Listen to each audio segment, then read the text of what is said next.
এখন আর কেউ নাই, বাইরে কেউ নাই, পুরোপুরি নিয়ন্ত্রণে। যদি কেউ আসতে চাই সমস্যা নেই, আমরা আছি। ওটার সাথে সাথে সাইজ হবে এবার কোনো কথা নাই। এবার হচ্ছে আসার সাথে সাথে সাইজ হবে, সে যেই আসে।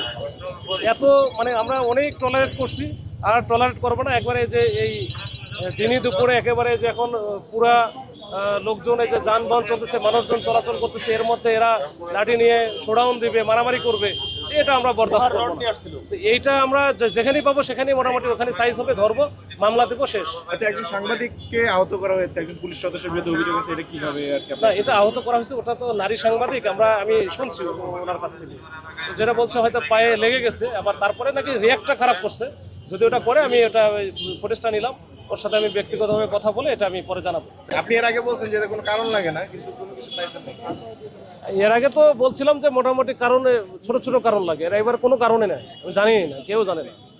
ইভেন আমি ওদের সাথেও কথা বলতেছি, এরাও জানে না যে কি কারণে আজকে মারামারি লাগছে। মারামারি বলতে ওই যে ঢাকা কলেজের একটা বাস ওরা ভাঙচুর করছে। ভাঙচুরটা করলো কেন, এটা ওরা পরে যেটা আমি পাইলাম যে একটা ওই ছেলের আইসিইউতে নাকি ভর্তি আছে, তাকে গুরুতরভাবে পিটানো হয়েছে এরকম। কিন্তু এটা নাকি আরও বেশ কয়েকদিন আগের, এবং এটা আবার তাদের স্টুডেন্ট না, এটা পরে শুনলাম যে এটা তেজগাঁ কলেজের স্টুডেন্ট। এখন এটার আসলে কতটুকু কি এটা আমরা জানি না, তো এটা আমাদের শুনতে হবে। ওই ঘটনাকে কেন্দ্র করে এরা নতুন করে আজকে শুরু করছে। তো ঢাকা কলেজ আসছিল যখন ওদের বাস ভাঙচুর করছে, ঢাকা কলেজকে আমরা বুঝে শুনে পাঠিয়ে দিচ্ছি। ওরা কিন্তু ওই ঢাকা কলেজের ভিতরে, ক্যাম্পাসের ভিতরে ঢুকে গেছে। পরবর্তীতে যেটা হয়েছে যে এই আইডিয়াল কলেজের যারা উচ্ছৃঙ্খল ছেলেপেলে ছিল, এরা কিন্তু পুলিশের সাথে আবার এসে এই মারামারিতে লিপ্ত হয়। তো ইট পাটকেল মারছে, আমাদের পুলিশের বেশ কিছু আহত হয়েছে। তো পুলিশও বাদ বাকি পরে যেটা করছে, ওই যে টিয়ার শেল মারছে, মারার পরে একটা পর্যায়ে আমিও এসে ওদের সাথে ভিতরে আমি গেছিলাম। যাওয়ার পরে ওদের সাথে কথা বলেছি যে ওদের আসলে সমস্যাটা কি, মানে ওদের কী হয়েছে। যাক, ওদের অনেক রাগ অভিমান আছে, এটা শুনে আসলাম। তো তাদের বিষয়গুলো না আমরা গুরুত্বের সাথে দেখতেছি, যে তারা যেন নিরাপদে স্কুলে আসতে পারে বা কলেজে আসতে পারে, কলেজ থেকে আবার নিরাপদে বাড়ি ফিরতে পারে, সেইটার জন্য আমাদের প্রচেষ্টা সবসময় ছিল, এখনও আছে। কিন্তু তার বোঝানোর পরে এরপরে আমরা চলে আসি যে আজকে তো মোটামুটি শেষ।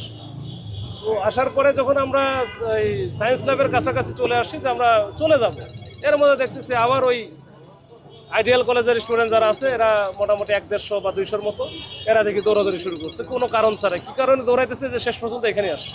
তো এখানে এসে আমাদের পোলাপান যেটা আছে, ওই যে ফোর্সেরা ওদেরকে এখানে ডিসপাস করে দিছে, এরা এখান থেকে সব চলে গেছে বিভিন্ন দিকে। গ্রেপ্তার হয়েছে কি না, গ্রেপ্তার কিছু আমরা ধরে ফেলছিলাম, কিন্তু পরে স্টুডেন্ট বলে আমরা আর কোনো কিছু করি নাই, আমরা রিক্সাতে উঠে দিয়ে ওদের বাসায় পাঠিয়ে দিচ্ছি।